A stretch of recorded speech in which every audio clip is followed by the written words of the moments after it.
Welcome to PCS education. আমি সুজিত দেবনাথ, তোমাদের প্রিয় সুজিত স্যার। আজকে আমরা রিফ্লেকশন পড়ব, ইন্টারনাল রিফ্লেকশন। যদিও টোটাল ইন্টারনাল রিফ্লেকশনটা হচ্ছে পার্ট অফ রিফ্র্যাকশন, আলোর যে প্রতিসরণ তার সেকেন্ড পার্টটা। ফার্স্ট পার্টটা তোমরা নিশ্চয়ই পড়েছো, আমার কাছে এখন তোমরা সেকেন্ড পার্টটা পড়েছো। দেখো, যখন আমি তোমাদেরকে প্রতিসরণ পড়িয়েছিলাম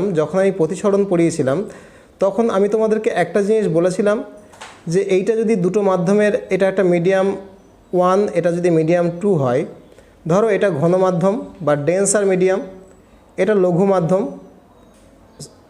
বা রেয়ারার মিডিয়াম। যদি কোনো একটা বিন্দুতে আমার আপতিত হয় আলো, মনে করো তার উপরে একটা লঘিলম্ব টানলাম, মনে পড়ছে? তাহলে এটা আমার সেপারেটিং মিডিয়াম, সেপারেটিং প্লেন যেটাকে বলে, বাংলায় বলে বিভেদ তল। যদি কোনো একটা আলো এই ঘন মাধ্যম থেকে লঘু মাধ্যমের ওপরে পড়ে, তাহলে সে যে পথে যাচ্ছিল অভিলম্ব থেকে দূরে সরে যায়, তাই না? অভিলম্ব থেকে দূরে সরে যায়। সো এই যে ঘন মাধ্যম থেকে লঘু মাধ্যমে যাওয়ার সময় আলো সবসময় অভিলম্ব থেকে দূরে সরে যায়, এইটা কিন্তু আমি তোমাদের যখন রিফ্র্যাকশন পড়িয়েছিলাম বা প্রতিসরণ পড়িয়েছিলাম তখন পরিষ্কার করে বলে দিয়েছিলাম। এখন এই যে ঘটনাটা, আলো যখন ঘনমাধ্যম থেকে লঘু মাধ্যমে যায় তখন এই যে অভিলম্ব, নর্মাল বা অভিলম্ব, এই নর্মাল থেকে যে দূরে সরে যায়, এইটাকে না প্র্যাকটিক্যাল অ্যাপ্লিকেশনস করে আমরা একটা সুবিধা নিয়েছি, কখনো কখনো বলতে পারো, বা প্রাকৃতিক ক্ষেত্রে একটা ঘটনা ঘটে যায় যেটাকে বলা হয় আভ্যন্তরীণ পূর্ণ প্রতিফলন বা টোটাল ইন্টারনাল রিফ্লেকশন। ব্যাপারটা কীরকম তোমারও খুব মজা লাগবে। দেখো, আমার ধরো এটা হচ্ছে সেপারেটিং মিডিয়াম, সেপারেটিং প্লেন, ঠিক আছে? সেপারেটিং প্লেন, এই যে সেপারেটিং প্লেন রয়েছে, আমি এই বিন্দুতে করলাম কি, একটা অভিলম্ব টানলাম। কি টানলাম? একটা অভিলম্ব টানলাম, যাকে বললাম আমি নর্মাল। ওকে, এটা হচ্ছে ঘন মাধ্যম, এটা হচ্ছে লঘু মাধ্যম। যদি ইংরেজি চাও তাহলে এটা হচ্ছে ডেন্সার মিডিয়াম, এটা হচ্ছে রেয়ারার মিডিয়াম। খেয়াল করে দেখো, যদি মনে করো আলোটা এই অ্যাঙ্গেলে পড়তো, আমি এখানে বললাম এ, তাহলে মনে করো সেটা যায় এই অ্যাঙ্গেলে, এ ডাস্ট। ওকে, তার মানে এই অ্যাঙ্গেলে গেলে অভিলম্ব থেকে যেহেতু দূরে সরে যাচ্ছে, তাহলে এইটা হচ্ছে আফটার রিফ্র্যাকশন, প্রতিসরণের পরে অ্যাঙ্গেল একটু বেড়ে গেল, কারণ যেহেতু লঘু মাধ্যমে অভিলম্ব থেকে দূরে সরে যায়, এটা কিন্তু আমি তোমাদেরকে পড়িয়েছি। এখন যদি এই অ্যাঙ্গেলটাকে আমি একটুখানি বাড়িয়ে নিই, এই অ্যাঙ্গেলটাকে একটু বাড়িয়ে নিই, তাহলে এটা একটু বাড়বে, একটা এমন অ্যাঙ্গেল পাওয়া যাবে, বোঝা গেল? যে অ্যাঙ্গেলে যদি পড়ে সেটাকে মনে করো থিটা সি বলছি, তখন হবে আলোটা একদম দুই মাধ্যমে বিভেদ তল ঘেঁষে যাবে। এই যে আলোটা বিতে পড়ছে আর আলোটা এখানে এই যে বিতে যাচ্ছে, বি ড্যাশটা যাচ্ছে, যে আপতন কোণ, এই যে অ্যাঙ্গেল অফ ইনসিডেন্স, যে আপতন কোণের জন্য প্রতিসরণের পর প্রতিসৃত রশ্মি বা আফটার রিফ্র্যাক্টেড রে দুই মাধ্যমে যে সেপারেটিং প্লেন সেটাকে ঘেঁষে যাচ্ছে, তখন সেই ইনসিডেন্ট অ্যাঙ্গেলকে আমরা বলি ক্রিটিক্যাল অ্যাঙ্গেল। কি বলি? Critical angle. বাংলায় এটাকে বলা হয় সংকট কোণ। কি বলে আমাদের? সংকট কোণ, ক্রিটিক্যাল অ্যাঙ্গেল বা সংকট কোণ। এখন যদি আমরা খেয়াল করে দেখো যে আমি অ্যাঙ্গেলটাকে আরেকটু বাড়াই, মানে ক্রিটিক্যাল অ্যাঙ্গেল থিটা যা, তার থেকে যদি আমি আরেকটু বাড়াই, তাহলে এবার কি করবে? আলোটা আবার সেই মাধ্যমেই ফিরে চলে আসবে, তাই না? দেখো আরও দূরে সরে যাবে, একদম থিটা অ্যাঙ্গেলে ফেললে এদিকে যাচ্ছিল। এবার যদি আমি সি অ্যাঙ্গেল আর আরেকটু বেশি অ্যাঙ্গেলে ফেলি, তখন আবার কি দূরে সরে, এই অভিলম্ব থেকে দূরে সরে যাওয়ার তাগিদে কিন্তু এই পথে আসতে শুরু করবে। মানে যে ঘনমাধ্যম দিয়ে গেছিলো, আবার সেই ঘনমাধ্যমেই সি, এই পয়েন্টটাকে আমরা যদি বলি ও সি ড্যাস্ট, এইটা আমরা বলবো যে এটা দেখো আর প্রতিসরণ হলো না, এক মাধ্যম থেকে আর এক মাধ্যমে গেল না, বরং ঘন মাধ্যম থেকে লঘু মাধ্যমে প্রবেশ করার সময় আমার কী করলো, ঘনমাধ্যমে আবার পুনরায় ফিরে চলে এলো। এই ঘটনাটাকে বলা হয় total internal reflection, total internal reflection বা আভ্যন্তরীণ পূর্ণ প্রতিফলন। আর এই অ্যাঙ্গেলটাকে বলা হয় সংকট কোণ। তাহলে আভ্যন্তরীণ পূর্ণ প্রতিফলনটা কি হচ্ছে? আভ্যন্তরীণ পূর্ণ প্রতিফলনটা আরেকবার বলি, কোনো একটা, এটা সেপারেটিং প্লেন, ওকে, এটা আমার নর্মাল। তাহলে আমার যদি এইটা আমার হয় অ্যাঙ্গেল অফ ক্রিটিক্যাল অ্যাঙ্গেল, তাহলে আমার এটা হবে কত? এইদিকে যাওয়ার কথা, তাই না? ক্রিটিক্যাল অ্যাঙ্গেল হলো সেই অ্যাঙ্গেল যদি ঘন মাধ্যম থেকে লঘু মাধ্যমের দিকে আলোটা প্রবেশ করতে চেষ্টা করে। ক্রিটিক্যাল অ্যাঙ্গেল হলো সেই অ্যাঙ্গেল যে অ্যাঙ্গেলে আপতিত হলে প্রতিসরণের পরে দুই মাধ্যমের বিভেদ তল ঘেঁষে সে যাবে। তাহলে আমাকে কী করতে হবে, যদি আপতন কোণটা এই ক্রিটিক্যাল অ্যাঙ্গেলের থেকে বেশি হয়, আপতন কোণটা ক্রিটিক্যাল অ্যাঙ্গেলের থেকে বেশি হয়, তাহলে কী হচ্ছে, যে মাধ্যমে থেকে আলো লঘু মাধ্যমে যাওয়ার চেষ্টা করছিল, যে ঘন মাধ্যম থেকে আলো লঘু মাধ্যমে যাওয়ার চেষ্টা করছিল, ঠিক আছে, সেই যেটা এই পাতটা এই ঘটনাটাকে বলা হবে আভ্যন্তরীণ পূর্ণ প্রতিফলন বা টোটাল ইন্টারনাল রিফ্লেকশন। তাহলে দুটো কন্ডিশন কিন্তু আমার এখানে ফুলফিল করতে হবে, দুটো কন্ডিশনস। কন্ডিশন নাম্বার 1, অবশ্যই ডেন্সার মিডিয়াম থেকে আলোকে রেয়ারার মিডিয়ামে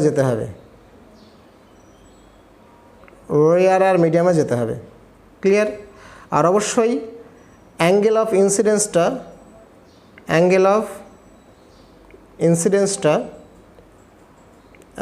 ইনসিডেন্সটা কী হতে হবে, গ্রেটার দ্যান ক্রিটিক্যাল অ্যাঙ্গেল হতে হবে।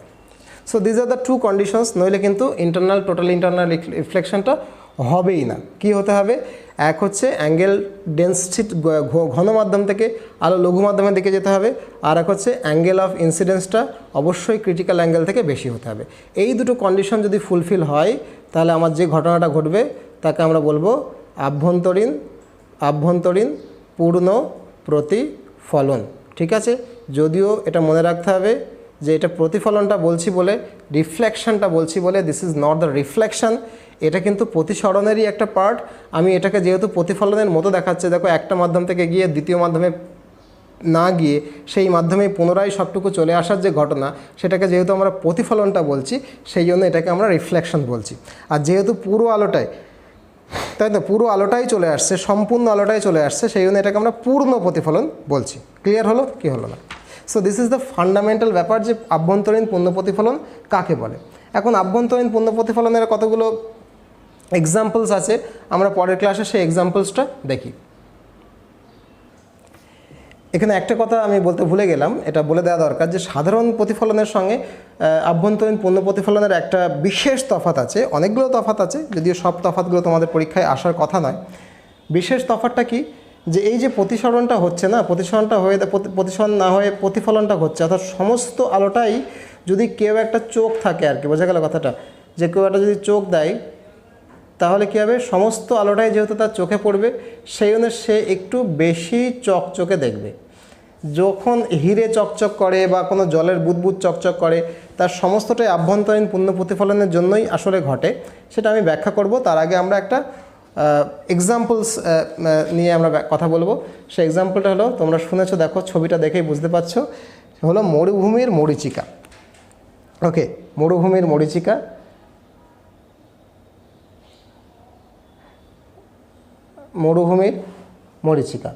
এই যে মরুভূমির মরীচিকা, এই ব্যাপারটা কেন হয়, এটা হচ্ছে আভ্যন্তরীণ পূর্ণ প্রতিফলন, আলোর আভ্যন্তরীণ পূর্ণ প্রতিফলনের একটা ন্যাচারাল এক্সাম্পল। দেখো, খেয়াল করে দেখো, এটা তোমাদের কাছে একদম খুব বাস্তবিক মনে হবে, কারণ তোমরা আলোটা আর হিটটা আমার কাছে পড়েছো। মরুভূমিতে দিনের বেলায় সূর্যের তাপ, তাই না, প্রচুর থাকে, তাই তো? তাহলে দিনের বেলায় সূর্যের তাপে বালি উত্তপ্ত হয়ে ওঠে, ফলে বালি সংলগ্ন যে আমার তলগুলো রয়েছে, বালি সংলগ্ন যে বায়ুস্তরগুলো রয়েছে, সেইগুলো কিন্তু উত্তপ্ত হয়ে ওঠার ফলে তাদের ঘনত্বটা কমে যায়, তাই না? আর উপরে উঠলে বাতাস দ্রুত ঠান্ডা হতে থাকে, দ্রুত ঠান্ডা হতে থাকে এবং এই দ্রুত ঠান্ডা হওয়ার ফলে কী হচ্ছে, যত উপরের দিকে তুমি যাচ্ছ, যত উপরের দিকে যাচ্ছ, তত কি বাতাসের ঘনত্বটা বাড়তে থাকে। এই যে নিচের দিকে তোমার বাতাসের ঘনত্ব কম ঘনত্ব, তাহলে এগুলো হচ্ছে আমার কম ঘনত্ব। যত উপরের দিকে তুমি যাবে তত হচ্ছে বেশি ঘনত্ব, তাই না? যত উপরের দিকে তুমি যাবে তত বেশি ঘনত্ব। এইবার তুমি খেয়াল করে দেখো, বেশি ঘনত্ব উপরের দিকে, কম ঘনত্ব নিচের দিকে। এইরকম যদি একটা গাছ থাকে আর আমার যদি উটের পিঠে বসে একটা মানুষ এরকমভাবে যেতে থাকে, দিনের বেলায় তার কেমন দৃষ্টিভ্রম হওয়ার সম্ভাবনা তুমি খেয়াল করে দেখো।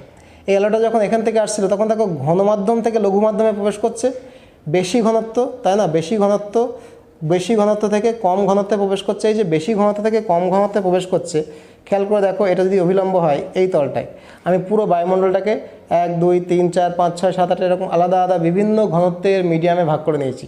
নিচেরটা একেবারে কম, তারপর আস্তে আস্তে বেশি হয়েছে, ওপরটা বেশি। তাহলে ওপরেরটা এই তলটা এবং এই তলটা, এই যে মিডিয়ামটা এবং এই মিডিয়ামটা হচ্ছে, এটা একটু লঘু, এটা হচ্ছে একটু বেশি ঘন। তাহলে যদি আলোটা আসে, এটা একটু বেশি ঘন, এটা লঘু, তাহলে ঘন থেকে লঘুর দিকে যেতে গেলে দেখো, খেয়াল করে দেখো, যে অ্যাঙ্গেলে পড়ছে, তাই তো, সে একটু বেঁকে যাচ্ছে, আবার বেঁকে যাচ্ছে। এই বাঁকতে একটা সময় আসবে যে এই যে দুই মাধ্যম, এই মাধ্যম এবং এই মাধ্যম, যেহেতু উপরটা হচ্ছে ঘন, নিচেরটা হচ্ছে লঘু, উপরটা হচ্ছে ঘন, নিচেরটা হচ্ছে লঘু, এই দুই মাধ্যমের, বোঝা গেল, দুই মাধ্যমের যে সংকট কোণ θc, তার থেকে বেশি কোণে আপতিত হওয়ার হবে কি, তখন এখান থেকে রিফ্লেকশন হয়ে যাবে, টোটাল ইন্টারনাল রিফ্লেকশন। এবং টোটাল ইন্টারনাল রিফ্লেকশন হওয়ার পরে দেখতে যে এখানে যাবে, আলোটা যখন এই রকমভাবে চোখে পড়বে, এই দিক থেকে আসতে চোখে পড়বে, ওই লোকটা সোজা গাছটাকে এখানে দেখবে। কারণ ওই লোকটা ছোটোবেলা থেকে বা মানুষের ব্রেনের মধ্যে সেন্স হয়ে রয়েছে, যেহেতু আলো সোজা পথে চলে আর আলোটা তার কাছে এদিকে এলো, সে কিন্তু দেখবে যে গাছটা এখানে নয়, গাছটা এখানে। তার মানে আসলে গাছটা এখান থেকে এখানে রয়েছে, সে দেখবে গাছটা এখান থেকে এদিকে রয়েছে। যদি এটা উত্তর দিকে গাছটা থাকে, নর্থে, ও দেখবে সাউথে রয়েছে। সেই জন্য সে গাছ দেখে এদিকে যাওয়ার বদলে এদিকে চলে যেতে পারে। তৃষ্ণার্ত মানুষ তৃষ্ণার অভাবে সময় যদি একটু গাছের ছায়া বা জল এরকম দেখে যদি উত্তর দিকে যাওয়ার কথা ছিল তার, সে কিন্তু দক্ষিণ দিকে ভটকে চলে যাবে এবং তৃষ্ণায় মারা যাবে। এই জন্য এই ঘটনাটাকে আমরা যেহেতু আভ্যন্তরীণ পূর্ণ প্রতিফলনের একটা ন্যাচারাল এক্সাম্পল বলি, এবং এটাকে আমরা বলছি মরীচিকা। কি বলছি? মরীচিকা। এই মরীচিকা কিন্তু একটা আভ্যন্তরীণ পূর্ণ প্রতিফলনের প্রকৃত উদাহরণ। এইটা কিন্তু একটা বাস্তব উদাহরণ। যদি তুমি শীতপ্রধান দেশে যাও, শীতপ্রধান দেশে উল্টো মরীচিকা দেখা যায়, মরীচিকা দেখা যায়, ঠিক আছে? শীতপ্রধান দেশে ঠিক একই রকম উল্টো মরীচিকা দেখা যায়। এখন এই যে মরীচিকাটা আমি ব্যাখ্যা করলাম, আরেকটা জিনিস তোমাকে একটু ব্যাখ্যা করে দিই। কখনো তুমি খেয়াল করে দেখবে, যদি আমরা জলের মধ্যে একটা কাঁচের গ্লাস, একটা কাঁচের গ্লাস, সেই গ্লাসের মধ্যে আমার জল রয়েছে, যদি আমি একটা ভূষকালি মাখা কাঁচের বল বা কিছু একটা বল, ধাতব বল, যাকে ভূষকালি মাখিয়ে রেখে দিয়েছি, এই ভূষকালি মাখা কাঁচের বল যদি জলের মধ্যে প্রবেশ করাই, তাহলে সেটা চকচকে লাগে। কি লাগে? চকচকে লাগে। কেন চকচকে লাগে? তার কারণ, যখন কোনো একটা নিরেট বলকে আমি ভূষকালি মাখাচ্ছি, বোঝা গেল? তাহলে ভূষকালির সঙ্গে তার মধ্যে কিন্তু একটা বাতাস রয়েছে, তাহলে ভূষকালির তলায় এইখানটা একটা বাতাস, বায়ু ওর মধ্যে ঢুকে গেছে। তাহলে বাইরে জল হচ্ছে ঘনমাধ্যম, এই যে বাইরে জল আছে, যেটা জল, এই জলটা হচ্ছে ঘনমাধ্যম, আর বায়ুটা হচ্ছে লঘু মাধ্যম। তাহলে এই ঘনমাধ্যম থেকে লঘু মাধ্যমে যখন আলোটা প্রবেশ করছে, তখন তার টোটাল ইন্টারনাল রিফ্লেকশনটা হচ্ছে। এই টোটাল ইন্টারনাল রিফ্লেকশন হওয়ার জন্য অনেক বেশি পরিমাণে আলো আমাদের মানুষের হিউম্যান চোখে এসে পড়ছে, তার ফলে ভেতরে যে ভূষকালি মাখানো লোহার বলটা রয়েছে সেটা চকচক করছে। ক্লিয়ার হলো? আবার তুমি অনেক সময় দেখবে যে জলের মধ্যে, মনে করো জলের মধ্যে এই একটা বিকার জল, সে একটা এক বালতি ভর্তি বিকার জল, সেই জলের মধ্যে মনে করো তোমার একটা বুদবুদ রয়েছে। এই জলের মধ্যে বুদবুদ মানে কি? এটা তো বাতাস, এটা হচ্ছে বায়ু মানে কি? রেয়ারার মিডিয়াম, লঘু মাধ্যম তো বাংলায় বলে লঘু মাধ্যম, ইংরেজিতে বলে রেয়ারার মিডিয়াম। আর জলটা কি? ঘনমাধ্যম। কি বলো? ঘনমাধ্যম, ইংরেজিতে বলে কি? ডেন্সার মিডিয়াম, ডেন্সার মিডিয়াম। তাহলে আমার আলো এই ঘন মাধ্যম থেকে যখন লঘু মাধ্যমে প্রবেশ করবে তখন আভ্যন্তরীণ পূর্ণ প্রতিফলনটা ঘটবে। ঘন মাধ্যম থেকে লঘু মাধ্যমে প্রবেশ করলে আভ্যন্তরীণ পূর্ণ প্রতিফলন ঘটবে। এই আভ্যন্তরীণ পূর্ণ প্রতিফলন সবসময় ঘন মাধ্যম থেকে লঘু মাধ্যমে হয় বলে তখন অনেক বেশি পরিমাণে আলো আমাদের চোখে আসবে আর আমরা কি দেখব, এটাকে চকচকে দেখব। So this is the reason, okay, আমরা কেন চকচকে দেখি। আবার হিরে, তাই না, হিরে তোমরা জানো এরকম একটা শেপ, এরকম একটা শেপ। হিরেটাকে কাটিংটা এরকম করা হয়, হিরের কাট, ডায়মন্ড, ডায়মন্ডের কাটিংটা এমন করা হয়, কাটিংটা এমন করা হয় যে সে এনহ্যান্স করে, সে বলে দেয় যে টোটাল ইন্টারনাল রিফ্লেকশনসটা হচ্ছে, টোটাল ইন্টারনাল রিফ্লেকশনসটা হচ্ছে। এই যে কাটিংটা এমন হয় যাতে টোটাল ইন্টারনাল রিফ্লেকশনটা হয়, সেখানে হীরাটা কিন্তু আমাদের চকচক করে। কেন চকচক করে? Because of the total internal reflection. গাছের পাতায় বৃষ্টি পড়লে সে শিশির জমে, সেই শিশিরেও একই রকম ব্যাপার, যে বুঝতেই পারছো যে অনেক পাতা, পদ্ম পাতা তুমি মনে করো গাছের পাতায় সব পাতায় চকচক করবে না, তুমি যেটা পদ্ম পাতা নাও, মনে পড়ছে পদ্ম পাতা, ওকে, পদ্ম পাতা এরকম হয়। পদ্ম পাতায় অনেক রোয়া থাকে, এরকম রোয়া থাকে।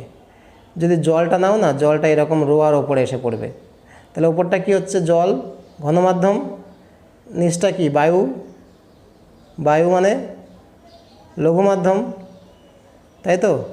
উপরটা যে জল, ঘনমাধ্যম। তাহলে আলোটা জল থেকে যখন বায়ুতে যাবে, ঘনমাধ্যম থেকে লঘু মাধ্যমে যাবে, তখন পূর্ণ প্রতিফলন হবে, আভ্যন্তরীণ পূর্ণ প্রতিফলন হবে। আমাদের চোখে আসার পরে আমরা এটাকে চকচকে দেখব। ক্লিয়ার হলো কি হলো না? এইটা কতগুলো ঘটনা প্রকৃতিতে ঘটে যেটা আমরা আভ্যন্তরীণ পূর্ণ প্রতিফলনের জন্য চকচকে দেখি এবং একটু বেশি আলোকিত দেখি। আভ্যন্তরীণ পূর্ণ প্রতিফলনের না একটা ব্যাখ্যা আছে আমাদের টেকনোলজিতে।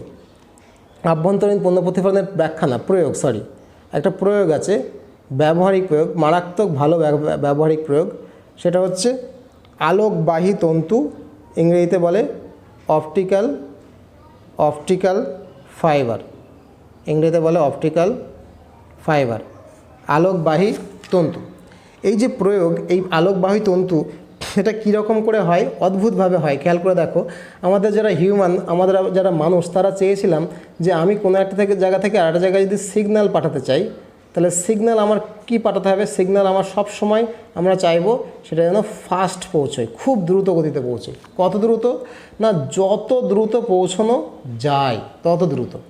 এখন কত দ্রুত আমাদের কোনো একটা কিছু এক জায়গা থেকে আরেক জায়গায় যেতে পারে, যত কিছু আমাদের কাছে আছে, আমাদের নোন এলিমেন্ট, আমাদের কাছে নোন ফিজিক্যাল ব্যাপার যতগুলো রয়েছে, তার মধ্যে লাইটের ট্রাভেল করার বেগ, তাই না?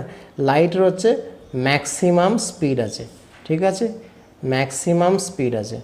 এই যে লাইটের স্পিড ম্যাক্সিমাম, তাহলে কোনো একটা সিগন্যালকে যদি আমি লাইটের স্পিডে পাঠাতে পারি এক জায়গা থেকে আরেক জায়গায়, এর থেকে বেশি স্পিডে তো আর কেউ যাওয়ার নাই। তাহলে this is the maximum speed, যে স্পিডে পাঠালে একটা জায়গা থেকে আরেকটা জায়গায় লাইট যেতে পারে। এইটা আমাদের মাথায় যখন এলো, তখন আমরা যে কোনো সিগন্যালকে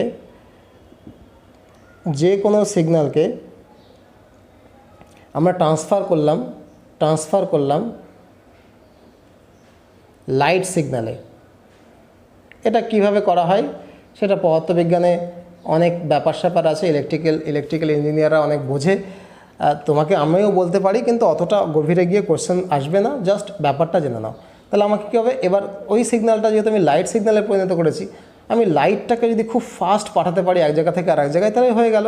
সেই জন্য আমরা করি কি, আমরা একটা ফাইবার নিই। এরকম ফাইবার মানে বুঝতে পারছো? ফাইবার মানে নরম কিন্তু কাঁচের মতো স্বচ্ছ, তাই না? যে জিনিসটা কাঁচের মতো স্বচ্ছ কিন্তু নরম, কাঁচের মতো এরকম কড়া না, একদম কাঁচ মানে কেটে এদিকে বেঁকানোর চেষ্টা করলে কাঁচ ভেঙে যাবে, কিন্তু ফাইবারটা কি নরম কিন্তু কাঁচের মতো শক্ত। এই রকম একটা তন্তু বা ফাইবার নেওয়া হয়, যার ভেতরটা করা হয় কি, ভেতরটা করা হয় ঘন। কি করা হয়? ঘন, ডেন্সার, ওকে। আর উপরে একটা আস্তরণ দিয়ে দেওয়া হয়, উপরে একটা আস্তরণ দেওয়া হয়, মানে গোটাটার ওপরে, তারের ওপরটাই আস্তরণ দেওয়া হয়, যেটা হচ্ছে লঘু, রেয়ারার।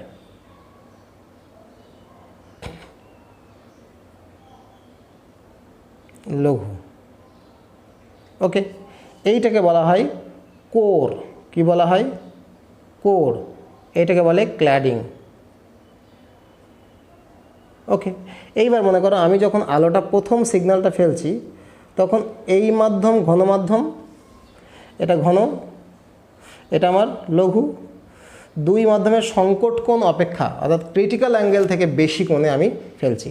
তার মানে কী হয়ে যাবে বলো? আভ্যন্তরীণ পূর্ণ প্রতিফলন হবে। এখান থেকেও কী হবে? আভ্যন্তরীণ পূর্ণ প্রতিফলন হবে। এখান থেকেও কী হবে? আভ্যন্তরীণ পূর্ণ প্রতিফলন হবে। এখান থেকেও কী হবে? আভ্যন্তরীণ পূর্ণ প্রতিফলন হবে। তার মানে আমি একটা লাইট সিগন্যালকে ফেললাম, যেহেতু বাইরেটা লঘু, ক্ল্যাডিংটা রেয়ারার, ভেতরটা ডেন্সার, কোরটা, সেখানে কোরের মধ্যে দিয়ে দেখো আভ্যন্তরীণ পূর্ণ প্রতিফলন বা টোটাল ইন্টারনাল রিফ্লেকশন হতে হতে একটা জায়গা থেকে এই লাইট সিগন্যালটা দ্রুত আর একটা জায়গায় চলে গেল। এই যে একটা জায়গা থেকে আর একটা জায়গায় খুব দ্রুত লাইট সিগন্যালটা চলে যাচ্ছে, এটাকেই কিন্তু আমার অপটিক্যাল ফাইবারের মেন ফাংশন বা প্রিন্সিপাল বলা হয়। যে অপটিক্যাল ফাইবার কিসের ওপরে বেস করে কাজ করে? Optical fibre total internal reflection বা আভ্যন্তরীণ পূর্ণ প্রতিফলনের উপর নির্ভর করে কাজ করে। ক্লিয়ার? আলোকতন্তুর অনেকগুলো ব্যবহার আছে। ওকে, এই আলোকতন্তুর অনেকগুলো ব্যবহার আছে, বিভিন্ন জায়গায় ব্যবহার করে। আজকে যে আমাদের টেলিফোনের কানেকশান, ইন্টারনেট কানেকশান, পৃথিবীর সমস্ত স্মার্টফোন বলো আর সমস্ত ল্যাপটপ বলো আর কম্পিউটার বলো, they are interconnected. So they are interconnected by wires, তাই না? সেই ওয়্যার্সগুলো কিন্তু ম্যাক্সিমাম ক্ষেত্রে আমরা অপটিক্যাল ফাইবার দিয়ে ট্রান্সফার করে দিচ্ছি, কারণ তামার তারের মধ্যে দিয়ে কোনো একটা সিগন্যাল যেতে যেটুকু সময় নেবে, তাই না, ইলেকট্রোম্যাগনেটিক সিগন্যাল বা যে কোনো সিগন্যাল যেতে যেটুকু সময় নেবে, আলো তো তার থেকে অনেক তাড়াতাড়ি যাবে এবং তার থেকে অনেক নিখুঁতভাবে যাবে। সেই জন্য আমরা অপটিক্যাল ফাইবার ব্যবহার করি খুব সূক্ষ্ম কাজের জন্য, যেখানে আমার সিগন্যালটা একদম মাইনিউটলি এক জায়গা থেকে আরেক জায়গায় চলে যেতে পারে। আমরা করি কি চিকিৎসার জন্য, তুমি খেয়াল করে দেখবে, চিকিৎসার জন্য আমরা কিন্তু অপটিক্যাল ফাইবার ব্যবহার করি। অনেক সময় দেখবে যে অস্ত্রোপচারের জন্য মাইক্রো সার্জারি করা হচ্ছে, পেটের উপরে ছোট্ট দুটো ফুটো করা হয়েছে, একটা ফুটো দিয়ে আমরা করি কি এই যে অপটিক্যাল ফাইবার, তার মাথায় একটা আলো দিয়ে, একটা ক্যামেরা, একটা আলো দিয়ে আমরা পেটের মধ্যে এটাকে ঢুকিয়ে দিই। তার ফলে কী হচ্ছে? আলো আছে, ক্যামেরাও রয়েছে, অপটিক্যাল ফাইবারটা যে ঢুকিয়ে দিলাম, তার সেই অপটিক্যাল ফাইবার দিয়ে আমার যে দৃশ্যটা ওখানে আছে ভেতরে, আমার স্ক্রিনে চলে এলো এটা দিয়ে। এবার এখান দিয়ে আমি কী করলাম? অস্ত্র ঢোকালাম, যে যেটা দিয়ে আমি কাটাকুটিগুলো করব, সেই অস্ত্রটাকে আমি ঢোকালাম। সার্জারিক্যাল যে টুলস, সেই টুলসগুলো ঢুকিয়ে আমি স্ক্রিনের দিকে তাকিয়ে আছি। ওকে, আমি এই ফুটো দিয়ে ঢুকিয়েছি, দিয়ে যেটা কাটার, যেটা ছেঁড়ার, যেটা সেলাই করার করে আমি টুলসগুলোকে বের করে নিলাম, অপটিক্যাল ফাইবারটাকে বের করে নিলাম। এইভাবে কিন্তু চিকিৎসা শাস্ত্রে আমরা অপটিক্যাল ফাইবারটাকে ইউজ করি। ওকে, সেখানে আগে যেখানে 4 আঙুল কাটতে হতো কি এক বিঘা কাটতে হতো, অনেকখানি পেট কেটে ফেলতে হতো, এখন সেখানে দুটো জাস্ট ছোটো ছোটো ফুটো করতে পারলেই হয়। একটা ফুটো দিয়ে আমাকে টুলস ঢোকাতে হবে আর একটা ফুটো দিয়ে আমাকে ক্যামেরা ঢোকাতে হবে। ওকে, শরীরের বুঝতে পারলে কথাটা? আবার মনে করো এই চিকিৎসার ক্ষেত্রেই আবার কী হয়, পেটের মধ্যে অনেক সময় দেখবে পেটের ভেতরে আল্ট্রাসাউন্ড বলছি, পেটের ভেতরকার ছবি তুলতে বলে। অনেক সময় পেটে আলসার হয়, পাকস্থলীতে সমস্যা হয়, অন্ননালীতে সমস্যা হয়, তাহলে ভেতরে যে কী রয়েছে, কীভাবে রয়েছে সেটা জানার জন্য আমরা করি কি, মুখ দিয়ে একটা অপটিক্যাল ফাইবারকে ঢুকিয়ে দিই। এইভাবেও কিন্তু আমরা শরীরের ভেতরের অংশটা যেটা বাইরে থেকে দেখা সম্ভব নয়, অন্ননালী, পাকস্থলী, হৃৎপিণ্ড, ফুসফুসের ভেতরের অংশ, এইগুলো দেখার জন্য আমরা প্রয়োজনে খুব সরু অপটিক্যাল ফাইবারের মাথায় একটা ক্যামেরা এবং একটা আলো, মানে যেখানে লাইট সোর্স, সেটা পাঠিয়ে শরীরের ভেতরটাকে কিন্তু বাইরের স্ক্রিনে অনায়াসে দেখতে পারি। আর কি, দুই হচ্ছে টেকনোলজিতে, আধুনিক টেকনোলজি, মডার্ন যে টেকনোলজি রয়েছে। মডার্ন টেকনোলজি বলতে কি, মডার্ন টেলিফোন, আর কি টিভি, ওকে, আর কি ফ্যাক্স, ওকে, আর কি যে ইন্টারনেট, যেটাকে আমি বললাম, এই ইন্টারনেট, এই সবই কিন্তু অপটিক্যাল ফাইবার দিয়ে জোড়া রয়েছে। ক্লিয়ার? এখন অপটিক্যাল ফাইবারটা ইউজ না করে স্যার আপনি তার ইউজ করলে হতো না? নিশ্চয়ই হতো, কিন্তু তারের ক্ষেত্রে তুলনায় অপটিক্যাল ফাইবার ইউজ করলে অনেকগুলো কিন্তু অ্যাডভান্টেজ রয়েছে। প্রথম অ্যাডভান্টেজ দেখো, এর তামার তারের তুলনায় তুমি তন্তু নাও, তামার তার যেটুকু সিগন্যাল বহন করবে তার থেকে অনেক হাজার গুণ, কয়েক হাজার গুণ তথ্য বহন করার ক্ষমতা রাখে, তাই না? আর সংকেতের উপরে দেখো বাইরের তড়িৎচুম্বকীয় তরঙ্গের কোনো প্রভাব থাকে না, কারণ আমাদের পৃথিবীরও তো নিজস্ব ম্যাগনেটিক ফিল্ড রয়েছে। সেই পৃথিবীর ম্যাগনেটিক ফিল্ড তারের ওপরের ভেতর দিয়ে যে ম্যাগনেটিক ফিল্ডটা যাচ্ছে, ইলেকট্রোম্যাগনেটিক ফিল্ড, তার উপরে একটা প্রভাব তৈরি করে হয়তো টিভিতে আসছে, ছবি আসছে, একটু ঝিরঝির করছে, কারণ নয়েজ ঢুকে গেছে। এখানে যেহেতু আলো যাচ্ছে, ইলেকট্রোম্যাগনেটিক ফিল্ড যাচ্ছে না, পৃথিবীর ম্যাগনেটিক ফিল্ড এই আলোর ওপরে তো প্রভাব বিস্তার করতে পারবে না, সেখানে টিভির পিকচার একদম ক্রিস্টাল ক্লিয়ার আসবে, কোনো ঝিরঝিরে ব্যাপারটাই আসবে না। বুঝেছো? আবার বিদ্যুৎ পাঠাতে গেলে কি, বিদ্যুতিকের রোদ থাকে, তার গরম হয়ে যাওয়ার ব্যাপার থাকে। এখানে তো আমি পাঠাচ্ছি আলো, তাহলে তার গরম হওয়ারও তো কোনো ব্যাপার নেই, সো শক্তিও কম লাগবে। So this R the advantage, যে তামাত্রার বদলে আমরা সব সময় অধিকাংশ ক্ষেত্রে যেখানে ব্যবহার করা যায়, আমরা কিন্তু আমাদের ডেইলি কম্পিউটার যে এক জায়গা থেকে আরেকটা জায়গায় দেবো, কম্পিউটারের মাদারবোর্ডের সঙ্গে যে পিসিটা জোড়া রয়েছে, অনেক সময় সেখানেও আমরা অপটিক্যাল ফাইবারটাকে ব্যবহার করে ফেলি তামাত্রার বদলে। So these all are the advantage of total internal reflections. আর এই ক্লাসটা হচ্ছে এই পর্যন্তই। ওকে।